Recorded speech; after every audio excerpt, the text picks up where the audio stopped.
Assalamualaikum warahmatullahi wabarakatuh. Perkenalkan, nama saya Rina Hamdan dengan NPM 0204231162. Saya dari kelas 4F Prodi Manajemen.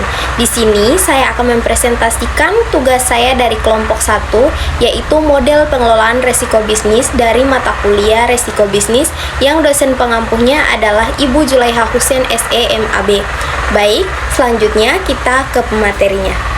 Nah, selanjutnya kita masuk ke apa itu model pengelolaan resiko bisnis. Model pengelolaan resiko bisnis adalah pendekatan sistematis yang digunakan oleh organisasi untuk mengidentifikasi, menilai, mengelola, dan memantau resiko yang dapat mempengaruhi pencapaian tujuan bisnis.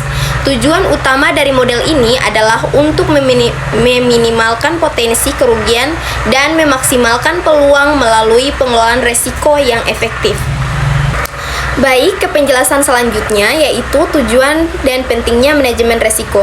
Seperti penjelasan pada sebelumnya, manajemen risiko bertujuan untuk mengidentifikasi, menganalisis, mengevaluasi, serta mengendalikan risiko yang mungkin terjadi. Tujuan utamanya adalah yang pertama, melindungi aset dan reputasi perusahaan. Ini berarti manajemen risiko berupaya menjaga semua yang dimiliki perusahaan, baik yang berwujud seperti bangunan, mesin, uang, maupun yang tidak berwujud seperti merek, citra, kepercayaan pelanggan, dari kerugian atau kerusakan. Jika aset rusak atau hilang atau reputasi tercoreng, ini bisa menyebabkan kerugian finansial yang besar dan hilangnya kepercayaan dari pelanggan, investor, dan mitra bisnis. Manajemen risiko membantu mengidentifikasi potensi ancaman terhadap aset dan reputasi, kemudian mengambil langkah-langkah untuk mengurangi kemungkinan terjadinya ancaman tersebut atau meminimalkan dampak jika terjadi. Yang kedua, menjamin kesinambungan bisnis atau business continuity. Penjelasannya adalah tujuan ini memastikan bahwa perusahaan dapat terus beroperasi dan memberikan produk atau layanan meskipun terjadi gangguan, krisis, atau bencana. Manajemen risiko mengidentifikasi berbagai skenario yang dapat menghentikan operasi bisnis, misalnya bencana alam, serangan siber, kegagalan sistem, masalah rantai pasok, dan mengembangkan rencana untuk meminimalkan waktu henti dan dampak pada operasional.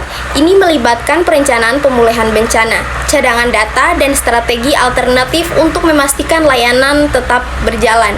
Yang ketiga, membantu pengambilan keputusan yang lebih baik. Dengan memahami potensi risiko dan dampaknya, manajemen dapat pemimpin perusahaan dapat membuat keputusan yang lebih informatif dan strategis. Mereka bisa mempertimbangkan risiko dan imbalan dari setiap pilihan sehingga tidak membuat keputusan yang tergesa-gesa atau berisiko tinggi tanpa mitigasi yang memadai.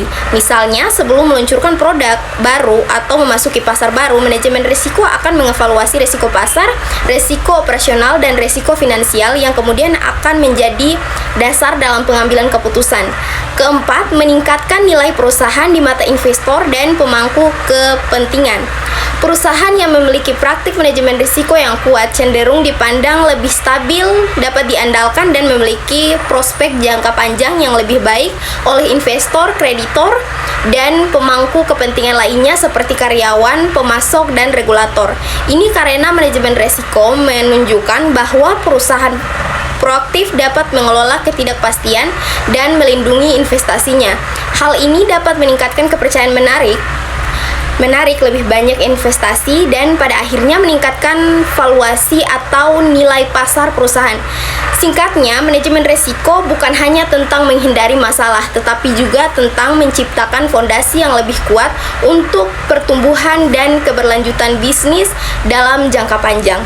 Selanjutnya, yang pertama itu evaluasi dan penanganan risiko. Dua, manajemen memutuskan untuk diversifikasi pemasok lokal dan regional, menyusun kontrak jangka panjang dengan klausul pengamanan pasokan, membangun sistem inventaris minimum dan buffer stock, melatih tim manajemen risiko internal. Yang ketiga, memonitoring dan review ERM approach, Yang 4, tim manajemen resiko dibentuk secara permanen dan diberikan tanggung jawab untuk memantau dan mengevaluasi efektivitas kebijakan manajemen resiko. Audit resiko dilakukan tiap kuartal dan dilaporkan ke direksi. Hasil yang dicapai, yang pertama ada rantai pasok menjadi lebih stabil dengan waktu tunggu pasokan turun 30%. Yang kedua, risiko operasional menurun berkat pengawasan berkelanjutan. Yang ketiga, karyawan lebih sadar akan pentingnya mitigasi risiko. Yang keempat, citra perusahaan membaik di mata pelanggan dan mitra bisnis. Pembelajaran dari studi kasus ini menunjukkan bahwa penerapan model manajemen risiko yang terstruktur seperti ISO 31000 dan ARM dapat memberikan dampak nyata bagi keberlangsungan bisnis. Dengan mengenali potensi risiko secara sistematis dan menyiapkan strategi mitigasi yang tepat, perusahaan mampu meningkatkan ketahanan operasional dan daya saing di pasar. Selanjutnya ke studi kasus penerapan manajemen risiko pada PT XYZ atau perusahaan manufaktur elektronik. Latar belakang dari PT XYZ adalah perusahaan manufaktur elektronik yang beroperasi di Indonesia dan memproduksi berbagai komponen untuk industri otomotif dan telekomunikasi. Perusahaan mengalami gangguan signifikan dalam rantai pasok akibat pandemi COVID-19 dan perubahan regulasi impor pada bahan baku. Hal ini menyebabkan keterlibatan produksi meningkatkan biaya dan ketidakpuasan pelanggan.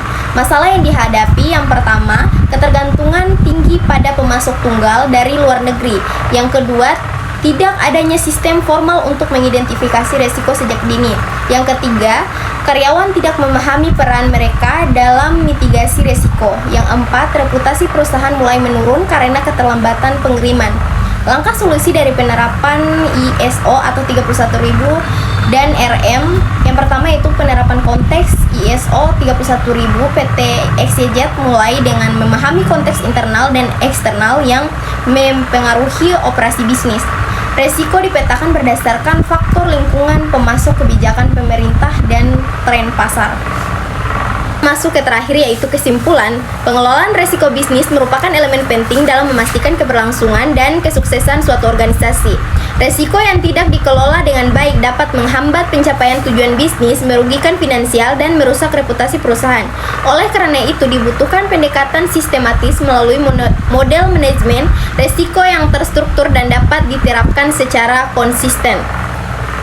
Model-model pengelolaan seresiko seperti Enterprise Risk Management atau ERM, ISO 31000 dan COSO Framework memberikan kerangka kerja dan panduan yang komprehensif dalam mengidentifikasi, menganalisis, mengevaluasi, serta mengendalikan resiko. Setiap model memiliki kelebihan masing-masing dan dapat disesuaikan dengan kebutuhan serta kompleksitas organisasi. Baik, mungkin itu saja yang dapat saya presentasikan. Lebih dan kurangnya, Assalamualaikum warahmatullahi wabarakatuh, dan terima kasih.